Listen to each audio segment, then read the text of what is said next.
Good morning, everybody. How are you? All the breaks. These are the breaks. What's up, Wick? Good morning, everybody. How are you? Good day, good day. I hope everybody's day's going well. It's good to see everybody. It is Tuesday, April 19th. Another beautiful day to hang out with you amazing people, play some games, stay current on some gaming industry stuff, gaming news as we do. And on that note, let's pull our browser up and hop into it, man. See what's going on in the world of gaming real quick before we get into our second day of inscription. Actually, the game's awesome. I'm loving it, man. I had a blast yesterday. We went long. We had a pretty good, almost an 11-hour stream yesterday, and of course, always the first hour to, I don't know, average hour is taken up by news, but the rest of it, man, was all inscription, and the game is a lot of fun. Highly recommend. It was a lot of fun. It's got a really cool vibe to it, and I can't wait to get back in there today. But we'll get over here and take a look at some of the gaming news, see what we might be able to find that's new and current for 19th of April's edition of Gaming News with OutsiderAntics. Cool. Let's get it. Wick, good morning, buddy. How are you, dude?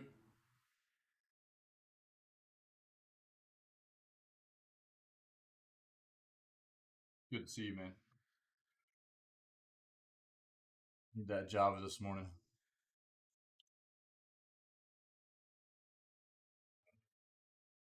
Java lava in there too.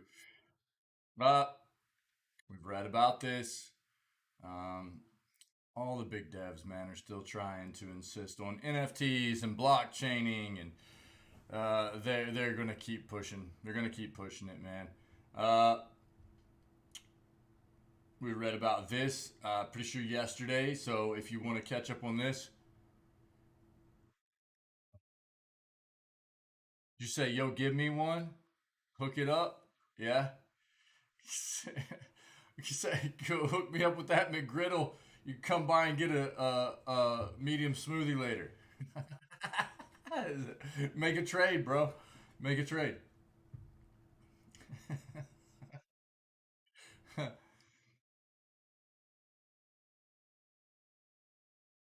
Okay. So 40 we'll pull this up. These are the 40 Game Boy Advanced games tested for the Switch's emulator. So that's probably a pretty good showcase of the games that are to be expected for Switch's emulator off the bat for the GBA.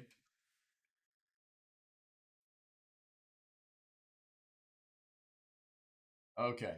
Here's what I'm worried about. We're going to pull this up. Contra Anniversary Collection gets 3 collector's editions from limited run games. Contra is a Konami game. It literally has made, the Contra code is also referred to as the Konami code. Konami is big about the NFT stuff, dude. So I'm worried about finding NFTs in this anniversary stuff, but we'll see. Nintendo. Stock up on quality games for free. Let's see what that's about, too.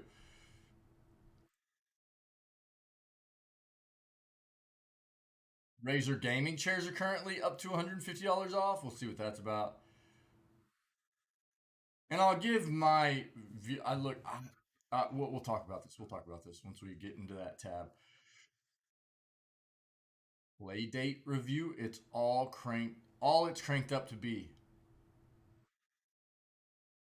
Okay, we'll see what this is. Apparently, an offshoot of the Game Boy, little yellow handheld. Uh,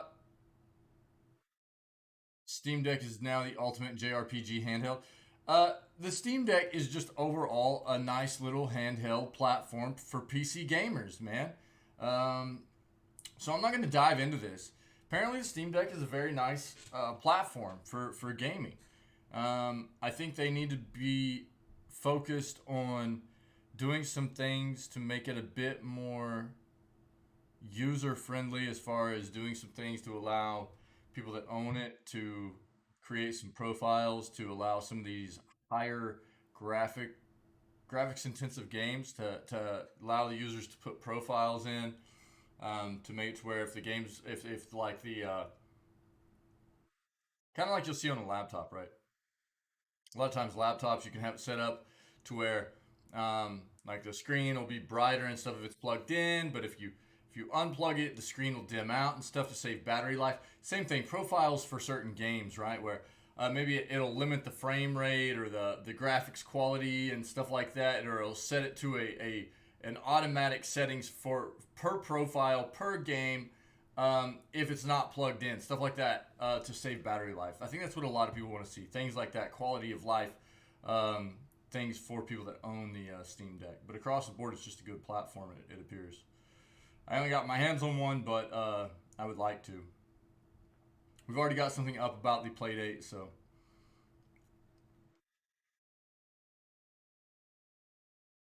Sega. Okay, so anything that I see come up with Sega, I'm going to take with a grain of salt because I'm worried about what Sega's trying to do. Report here: Sega developing new big budget Jet Set Radio and Crazy Taxi games. Sounds cool. Sega is also very, very clear that they are incorporating NFTs and blockchaining in their games moving forward. They are very, very set on doing that. So I like seeing Jet Set Radio. I like seeing Crazy Taxi, but I'm also not too thrilled about what Sega's trying to do with their games moving forward. So we'll see. Um,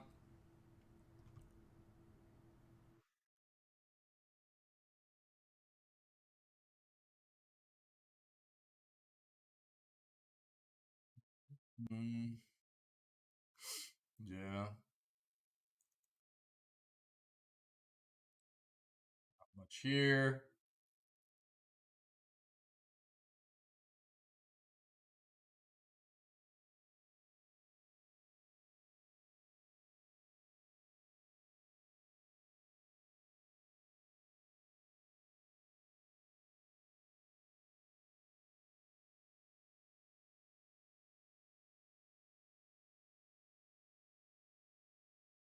I'm gonna pull this up. MetaQuest. This is, yeah, Facebook Meta. Yeah, this is their VR showcase stuff, right? I'm not gonna promote this. Sorry. I am very much against that company, so not gonna pull that up. Yo, Mamzelle, what's up, my friend? How are you, Mamzelle? How was your weekend?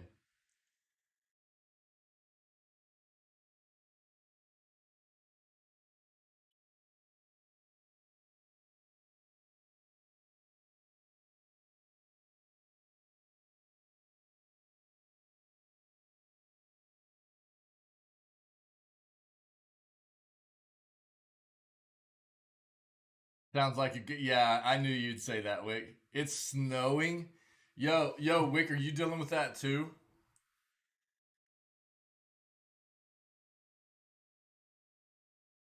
It is cold this morning. It's cold here this morning, like it's below freezing, but it will not be for very long. And it's actually, for me, it's actually going to get up to well above. So now the issue is lots of rain. For me, anyways, lots of rain tomorrow, but it'll be above freezing still. So yeah, yeah, you're dealing with snow too. All right, you guys be safe, man. That sucks. Weekend was okay though. That's good, Mamzo. Good. Uh, yeah, be safe. Is it real bad stuff? Or you just guys just getting some like flurries and stuff? What's going on? I'm gonna Makins League. What is Makins League? Raises 2 million. Nothing bad. Okay, good. For its NFT gaming platform. I mean, the big worry about this time of the year, right? The thing that sucks about this time of the year, and it's not too bad for people up north because like places that are ready for that type of weather always have like salt trucks and stuff, right? So it's not a huge deal, but it's always the worry is always like the rain coming in because the days tend to get hotter, the nights tend to get colder, right? So it's like um, you'll get that rain. Exactly, exactly. Or it'll rain during the day. You'll get a lot of rain. It'll be really wet, and then it gets real cold at night, real quick, and then everything freezes over. Right. Um, so that's the problem, and you get that black ice. You can't even see the ice, dude. That can be real brutal if it hasn't gotten salted out real good. So that can be real scary. Yeah. So I don't know. You guys just be safe. Be safe. We'll see what this is. I already had it pulled up. I don't know. I'm not familiar with this Makins League, but yeah, NFTs, dude. Can't stop, won't stop, man.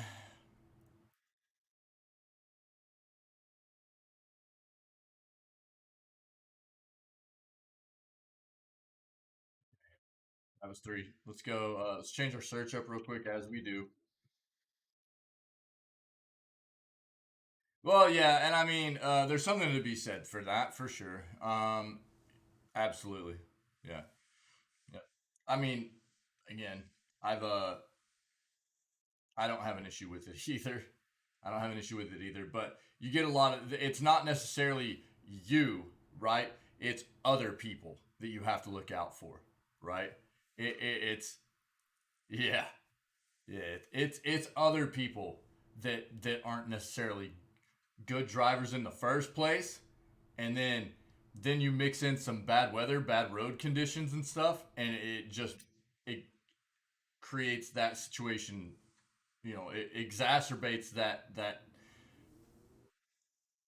even to a greater extent, where you get those people that just drive like trash already, and then they're not good at driving in bad weather too. Oh, okay. Okay.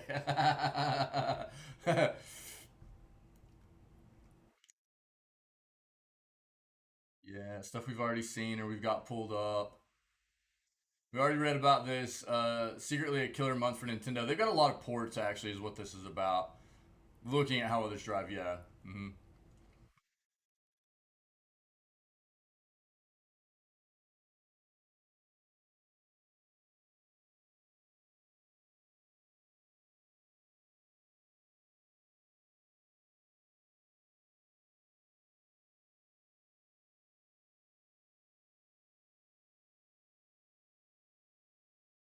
Video game junkie quietly builds 3 billion payments powerhouse.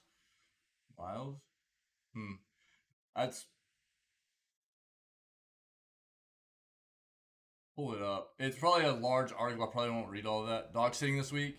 Oh, cool. That's awesome. That's awesome. I got to see the tiniest kitten this weekend, dude. My wife's aunt, she's a foster mom for cats, and she had the littlest kitten, dude, this weekend. And it was just mewing, dude. It was so cute. It was so cute.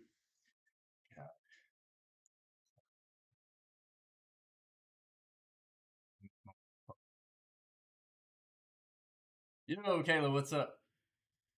Goodest is look, dude. We went over this yesterday with Cash. All right, as long as we're like close, as long as we're close, we're getting pretty close in English. Like it's all right. You don't come here. You don't come here for English lessons, man. Let's be honest. My mom would be upset, but it is what it is.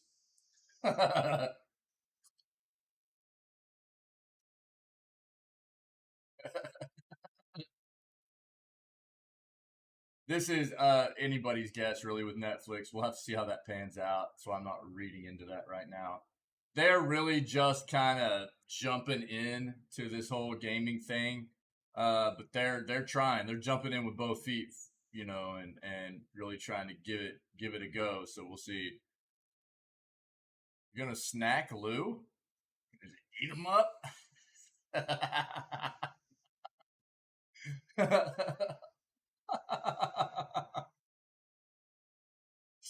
I knew what you meant. But it worked out well. Oh, man. Let's go.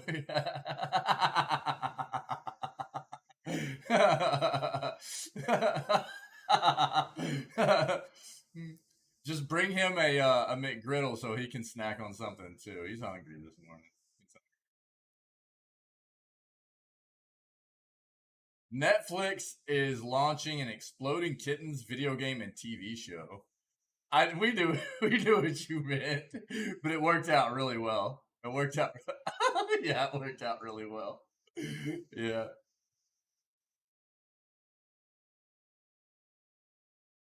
Yeah. Last page here, and then we'll start digging through these articles we have pulled up.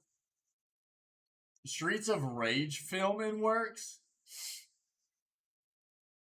All right, we'll see what that's about. That's an old school game, dude.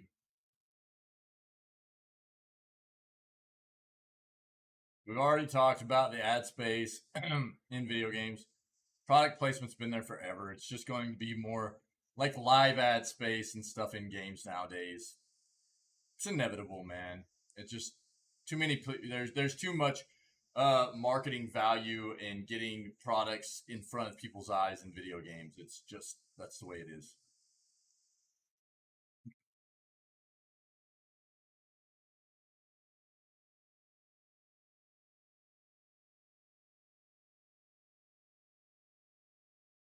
Yeah, and there we go. All these giant devs, man, it's all bottom line and money and stuff. They want NFTs. They want blockchaining, man. They need it. They need it. They need to make because they're not making enough money. You know what I mean? They need schemazed kind of NFT stuff in there too. Video game junkie here. Let's boost this. Quietly builds 3 billion payments powerhouse. Um, Alexander Agapetov's Zola, which brought in nearly 100 billion last year, is inclusive of clients like Epic Games, Valve, and Roblox. He's a little known, or he or she, I don't even know. Little known inside video game circles, let alone the business world. His company is one of the leading players in the 135 billion video game payments industry, which gamers spend real money to acquire virtual items. Zola, which Agapetov founded in 2005, allows video game producers to sell in-game digital items. The goodest of snacks, you better believe it, buddy. Such as skins that change a character's appearance or virtual pets in exchange for about 5% cut of the sales. Its clients include some of the hottest companies in the industry, including Epic Games, Valve, and Roblox, whose platform is a hit with children. He owns 100% of the company, which brought in nearly 100 million last year. Two investment banks estimated last year that Zola could seek a valuation of as much as 3 billion if it were to go public, according to documents seen by Bloomberg. Good night. Even so, he's in no rush to do so. Agapetov, 38, who was born in Russia and moved to Los Angeles at 25, said he enjoys the freedom that comes with not having to answer to shareholders. His goal is to return the company to 40% annual sales growth, up from 25% now. I just like to help game developers make more money, he said in an interview. Wonderful innovations come from video games. Dude, what a sick quote right there. That's awesome. Digital in-game revenues comprise more than 3/4 of all revenue generated by the 180 billion global video game market last year, according to data provider Newzoo. Now, here's the thing. Of course, that's a very good quote for this individual, right? Yeah, Wick, yeah. It's a good quote from this because obviously where this individual is getting all his money from is these games that have in-game purchases, right? So he wants to see developers make good games that can potentially incorporate microtransactions, right? That's what this individual wants. Microtransactions in games that his company can facilitate, right? and get a cut of. So he doesn't need to go public. He just needs people to keep making good video games that he can be a part of. Digital in-game revenues comprise more than 3/4 of all revenue generated by the 180 billion global video game market last year, according to data provider Newzoo. There's a desire to monetize beyond that initial purchase price, especially for free-to-play games, said Julianne Hardy, a game analyst at Newzoo. Yeah, I mean, free-to-play games, look, we play one constantly right now in Lost Ark. Oh, yeah, no, Mamzelle, you're done. Smoothie Lord has got you. That mistype is going to last. That's going to last. That's the way it works, though, right? That's the way it works. It'll be fine. It'll be fine.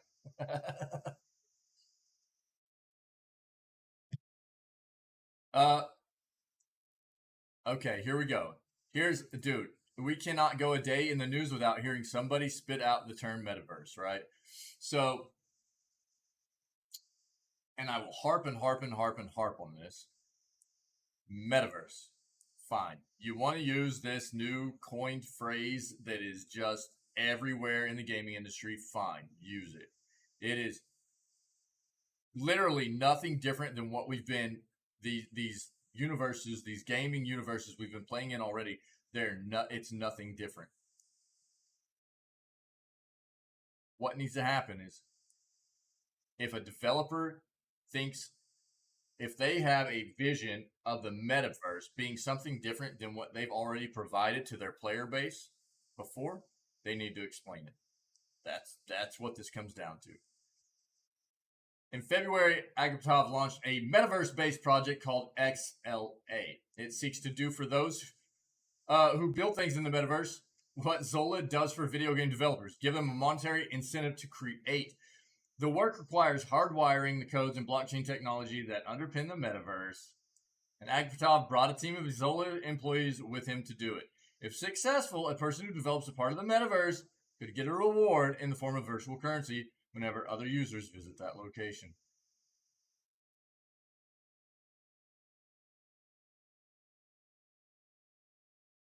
Zola has over 700 ways gamers can make in-game purchases, from using Visa and PayPal to regional options such as China's WeChat Pay and India's Paytm.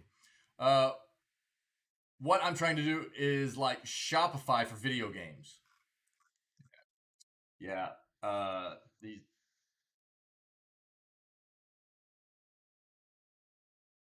set himself up there. Pretty good position. Here we go. There we go. That way it's not over there in the right part of our screen. Netflix launching Exploding Kittens video game and TV show. Netflix will launch a mobile game and TV show based on Exploding Kittens, a popular card game created in LA. The streaming giant, which has recently expanded into the realm of gaming, will release Exploding Kittens, the game, on mobile devices in May, and follow that with an Exploding Kittens adult animated comedy series in 2023, it announced Monday. It is the first time that Netflix will launch a mobile game and adapt it into a TV series. Launched in but not vice versa, right? Because they have like Stranger Things show that has been turned into a game as well. Launched in 2015, Exploding Kittens claims to have sold more than 18 million tabletop games in over 50 countries. Its flagship game of the same name is a Russian roulette-style competition in which players try to avoid drawing exploding kitten cards that eliminate them. Players can defuse the cats with cards representing laser pointers and catnip sandwiches, according to the game's description. Netflix has paid Exploding Kittens to license the rights to the card game's intellectual property. Representatives from both companies told LA. Neither firm disclosed financial terms. That's not... I mean, that happens all the time. Okay. The show, Exploding Kittens, will see the external conflict between heaven and hell manifest itself on Earth when both God and the devil are embodied as chunky house cats, according to Netflix. Starring Tom Ellis from Rush and Lucifer, Lucy Liu, alright, Shazam and Elementary, and Mark Proksch, What We Do in the Shadows, Better Call Saul, cool. It's currently in development with showrunners Shane Koskowski and Matthew Inman, the latter being the co-creator and chief creative officer of Exploding Kittens Inc. Okay. Well, I'm not going to read the rest of that. We get the gist of what's going on there. Look, Netflix is really going hard and trying to get into the gaming stuff, and it's obviously starting with can there we go. It's starting with them pushing for obviously their mobile side of things because they've got their mobile app. It's easy for them to throw their games onto that platform and allow people to play them. And so but they've already started acquiring other like actual gaming devs. What was it? Boss Fight, I think, was the latest gaming dev that they acquired to start making apps directly for them. And so we'll see how it goes.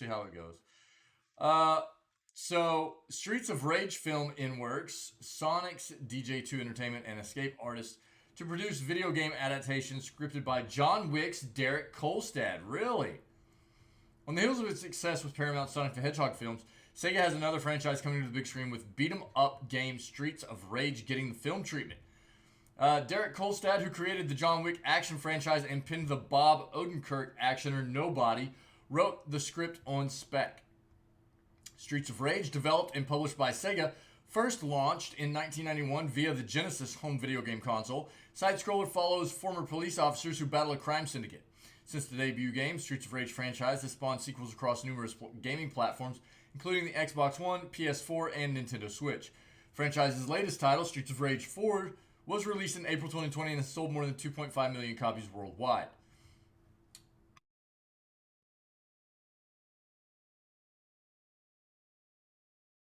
Sonic producer DJ2 Entertainment and Escape Artist Equalizer franchise will produce the film adaptation. Streets of Rage will be the latest project under DJ2 Entertainment's belt. Following Sonic the Hedgehog 2's impressive box office performance, DJ2 signed an overall deal with Amazon earlier in the year and also is looking to adapt the Game Awards winner It Takes Two for television and film. Oh, really? I hadn't heard that yet. I wasn't aware. So It Takes Two is being adapted apparently by Amazon. Did you guys know that? Wild.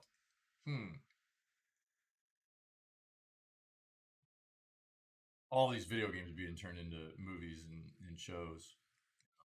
Also in the works from Kolstad is a heist thriller Just Watch Me starring Gerard Butler. I haven't seen him in anything in quite a while. In addition to writing Nobody, recently served as a co-executive producer on Disney Plus's The Falcon and Winter Soldier. Okay. Okay. So we'll see. It's wild, man. Everything like I mean, Streets of Rage. That's not something I'd gone. Oh, that's the next one they're turning into a show. But uh, the creator of John Wick's making. I mean, I love the John Wick films. So we'll see how it goes.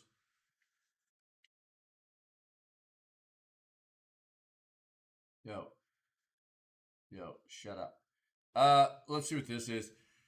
The multiplayer game platform also announced the launch of its in-game currency Mocha token on the Polygon network that will serve as the main utility token in the ecosystem of company-developed esports games. Makins League raises $2 million for its NFT gaming platform. What? Mumbai NFT-based esports platform Makins League today announced the completion of their $2 million seed fund that will be used to finish the development cycle of the game, as well as installing and maintaining game servers worldwide to provide a latency-free gaming experience. The multiplayer game platform also announced the launch of its in-game currency. Yeah. We read that. We're thrilled to and excited about the massive growth of crypto-based gaming. Can't help but notice that there is a fundamental problem right now with existing play-to-earn games that reward people for just spending time on a game that does not work. This is not fun or challenging and definitely not sustainable. NFTs and tokens can be enticing for players to play our games, but as always, what will retain gamers is fantastic gameplay and esports mechanics. Longest played games in the world right now are competitive esports. That's why our main priority is to make a game that is fun to play, easy to get going but hard to master, like chess or poker. There will be different levels where people compete without getting overrun by pros or hardcore players. These games should also be as fun to play as they are to watch because the stream community is #1 driver of game adoption at the moment. Mocha holders can use their tokens now available for pre-sale to purchase NFTs that can be used for games in Mokin's ecosystem. Dude.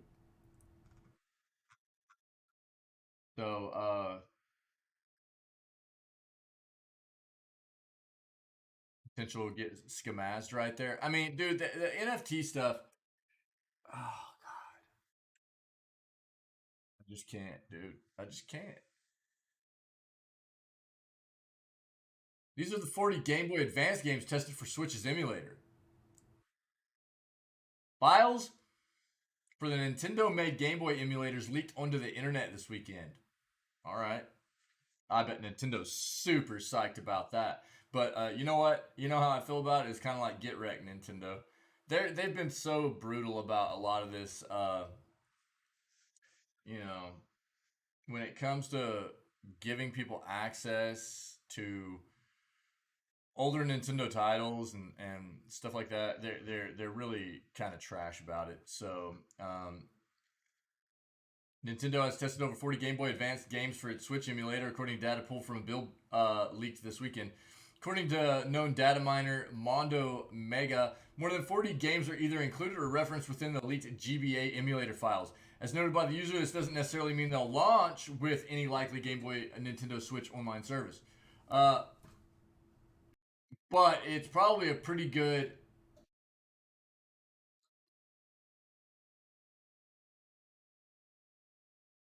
show of what they're looking to push out with it. Yeah, potentially. Not all of them necessarily, but files for the Switch emulators began circulating on social media this weekend, including a Game Boy emulator called Hayoko and a Game Boy Advance emulator named Sloop. The emulators were reportedly dumped from a Switch console, suggesting the work may be underway to include the classic handheld systems as part of Nintendo Switch Online. The leaked GBA build also reportedly includes various games as well as references to others, including first-party titles such as The Legend of Zelda, Minish Cap, and Metroid Fusion, as well as third-party games including Castlevania Area of Sorrow and Mega Man Battle Network 2. GBA emulator games reportedly tested by Nintendo include Astro Boy Omega Factor, Car Battler Joe, Castlevania Area of Sorrow, Castlevania Circle of the Moon, Choo Choo Rocket, Drill Dozer, Fire Emblem, The Sacred Stones, F-Zero Maximum Velocity, Game & Watch Gallery 4, Golden Sun, The Lost Age, Gunstar Superheroes, Harvest Moon, Friends of the Mineral Town, Kingdom Hearts, Chain of Memories, Mamzelle, Kirby and the Amazing Mirror Wick, Kuro Kuro Puzzle Happy Penichu, Kuro Kurokuruan, I probably butchered that, Lufia, The Ruins of Lore, Mario and Luigi Superstar Saga, Mario Golf Advance Tour, Mario Kart Super Circuit, Mario Party Advance, Mario Tennis Power Tour, Mario vs. Donkey Kong, Mega Man Battle Network 5, Mega Man Battle Network 2, Mega Man 03, Metroid Fusion, Metroid Zero Mission, Driller 2, Ninja 5-0, Pokemon Mystery Dungeon Red Rescue Team, Pokemon Pinball, Ruby and Sapphire, Super Mario Advance 4, Super Mario Bros. 3, Super Robot Tyson Original Generation, Tactics Ogre, The Night of Lotus, cool. Wario Land 4, WarioWare Inc., Mega Micro Games, Yoshi's Island, Super Mario Advance 3, and The Legend of Zelda, The Minish Cap. According to Mondo Mega, the leaked GBA emulator also includes plenty of screenshots of Pokemon games Ruby, Sapphire, and Emerald, suggesting those titles have also been tested for the emulator. The build for the Game Boy Color emulator is said to be a lot earlier than GBA and only includes 4 games: Super Mario Land, Link's Awakening DX, Tetris, and Quicks.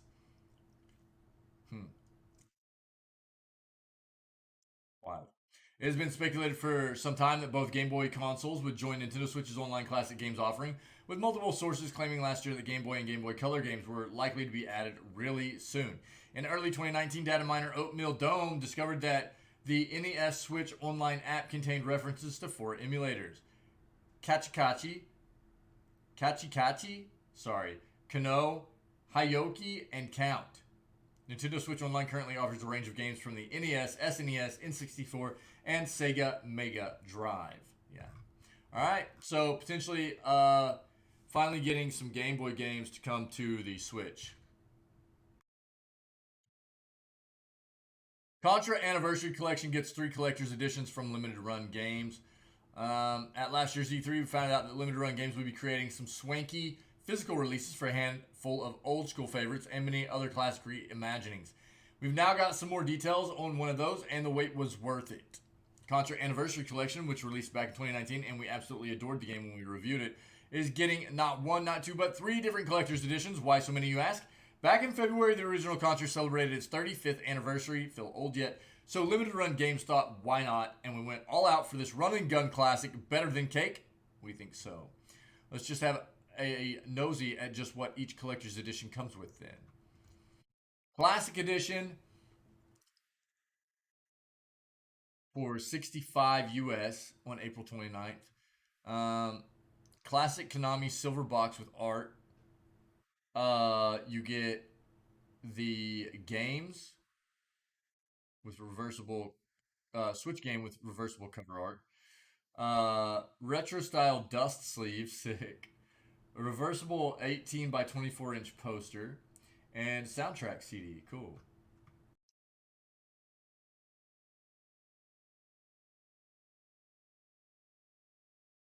Classic edition is step up from the standard, which comes with an NES style gray cover and retro sleeve for $64.99.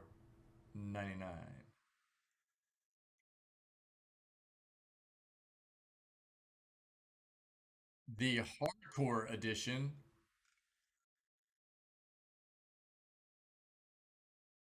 comes with everything in the classic edition except the dust sleeve. Still has the same price tag, but if you don't want the extra cardboard, then maybe this is for you. Ultimate edition for 175 US comes with everything you'd expect a big old special edition to come with. Retrospective book, pins, standees, framed art, keychains, and is a collector's dream. The still book is lovely too. That's a lot of stuff in there, dude. You get like mini replica flying capsule, pins, the games, a lot of stuff. I mean, everything that the other ones came with. The still book, premium metallic ink collector's box, hardcover, the history of Contra book, keychains. That's a hefty price tag though. That's still pretty cool. At least it's not like NFT stuff, man. Good night.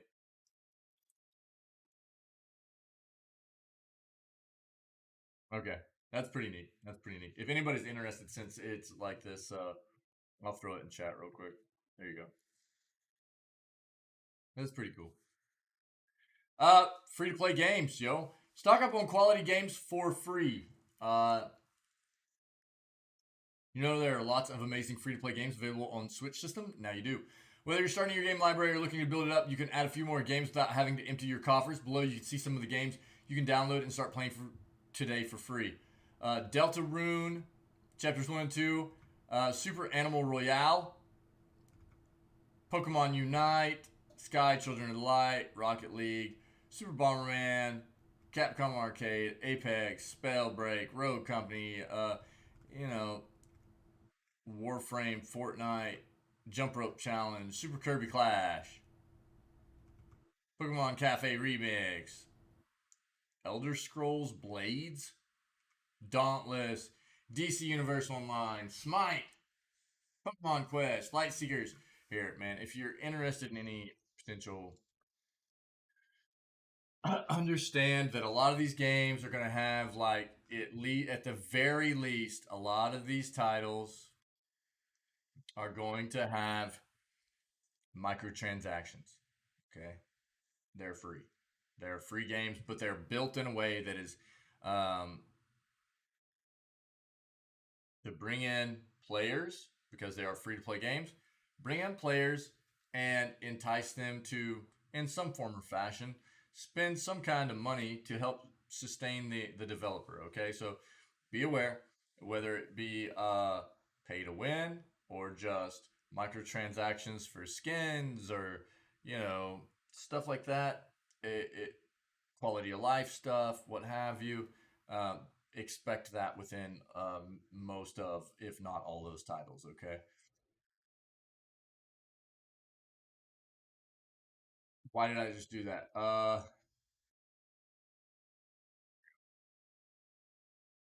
Razer gaming chairs are currently up to $150 off.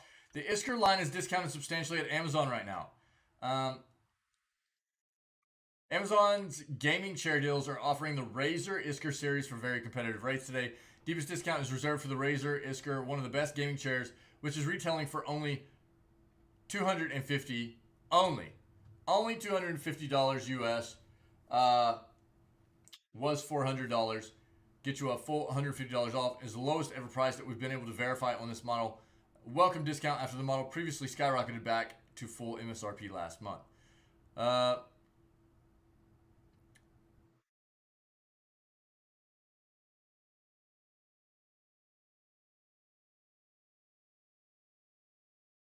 you're in the market. Here you go. Check it out. Some big discounts on Amazon for Razer's gaming chairs. Yeah. Anybody use one? Have one? Playdate review. All it's cranked up to be. Little yellow different. We're gonna read this last because I'm gonna bring up something as well. Kotaku, Sega developing new big budget Jet Set Radio and Crazy Taxi games. Shush.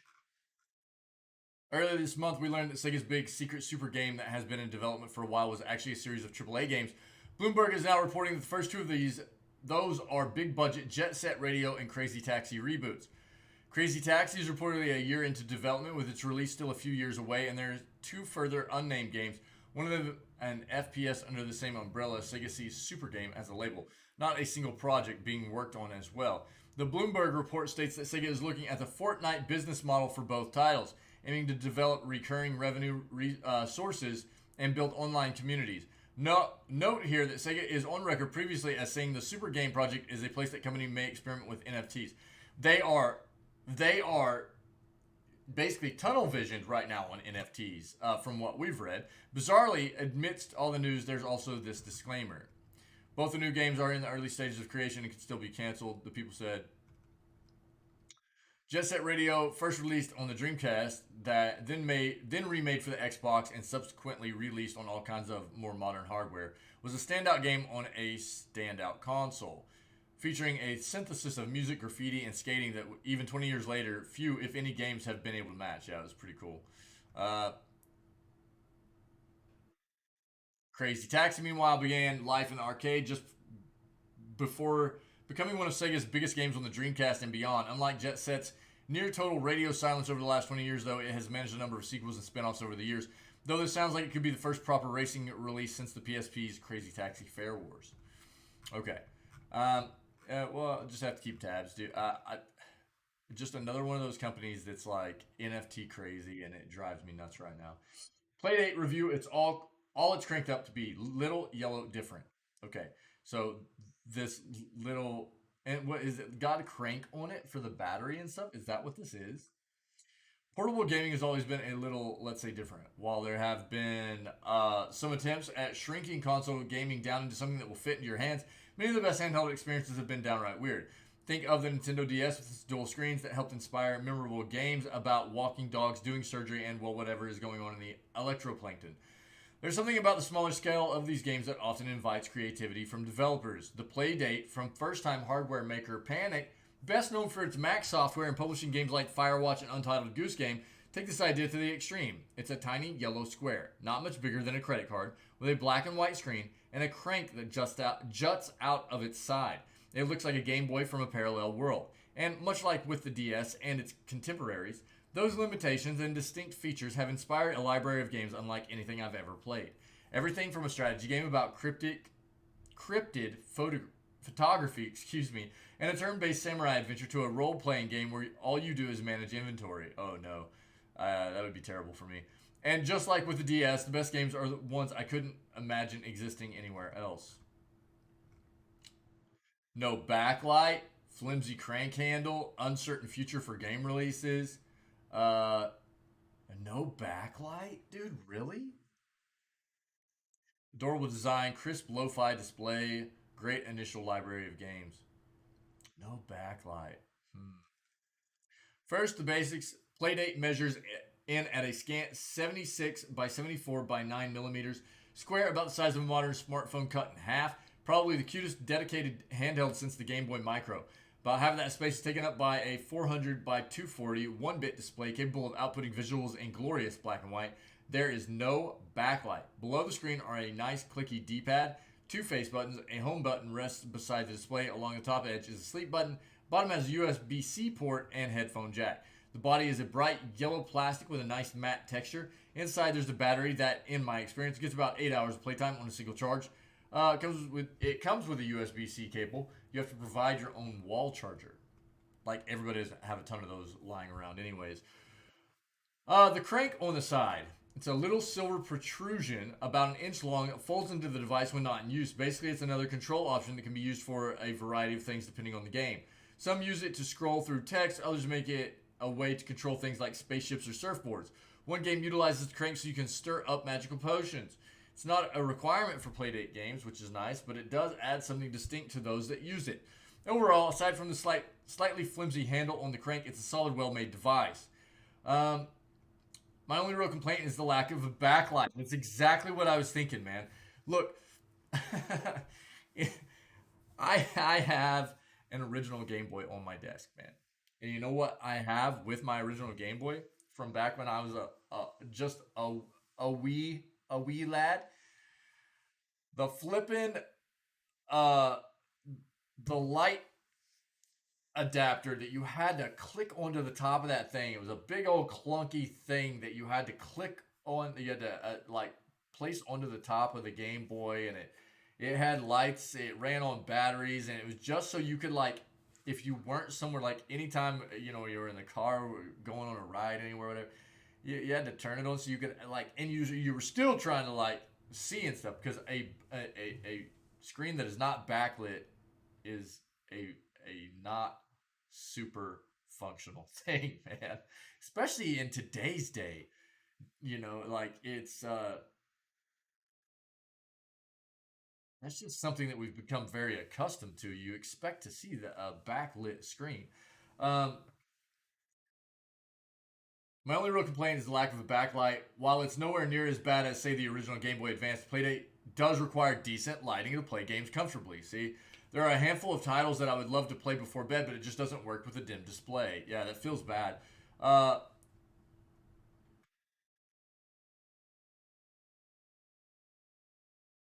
When it's asleep, Playdate displays a simple clock, and you wake it up by pressing the top button twice.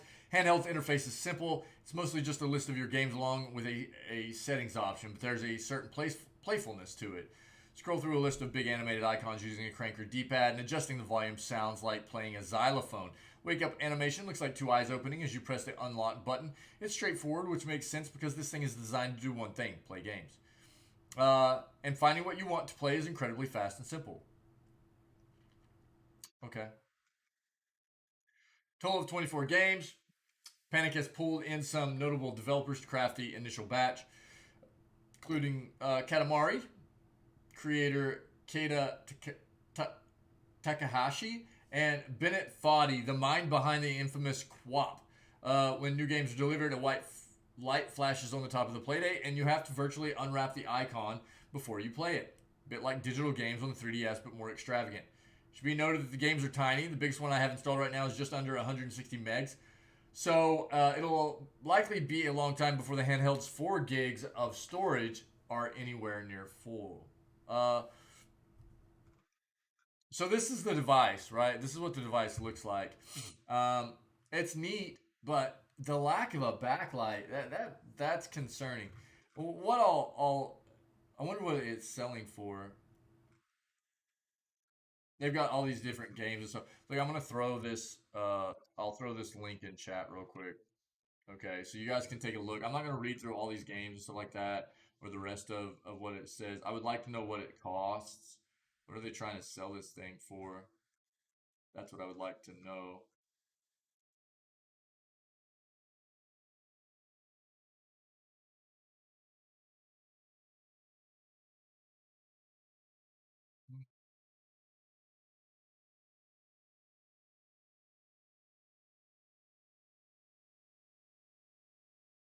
Oh, okay, here.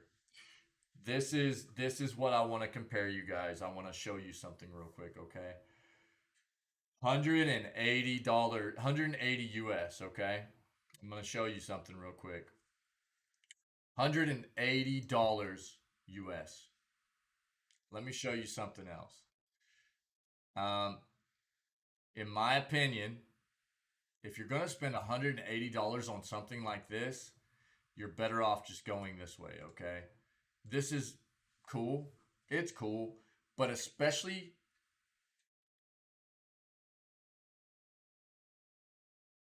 you can spend 40 more dollars. I'm going to show you something you can spend 40 more dollars on, and I think you will be much better off.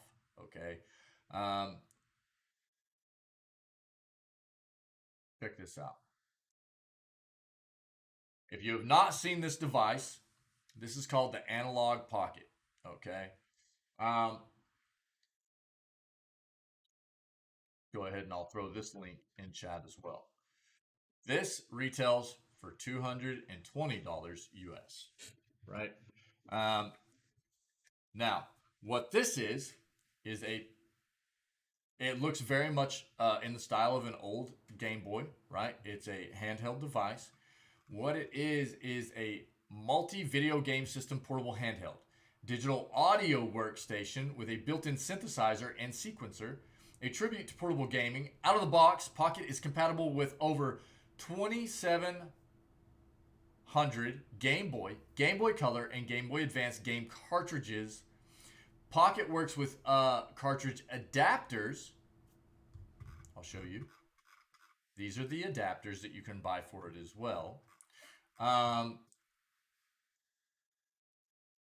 that will allow you to play cartridges, also play cartridges for the Neo Geo Pocket, Atari Lynx, and other uh, vintage handheld systems. Okay, so um, here's the thing. It also has like so this is showing you the synthesizer, the audio stuff you can do on the device. It's uh, it's got all these different.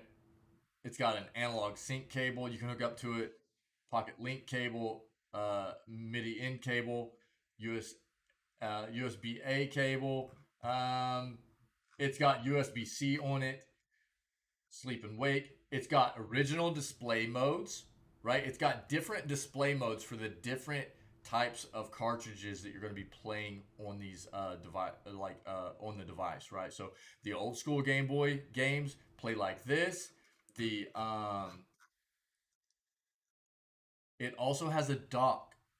It has a dock, so like if you want to, you can put if it's on the dock, you can hook it up to a monitor or your TV or whatever, just like you can the Switch. You can hook up wireless controllers to it to play. Um, it is a pretty cool little system, and it'll even there are you can get it in black or white. There are also these so that's a better view at like the colored screen, right, when you're playing some of the other cartridges that aren't like the old Game Boy games.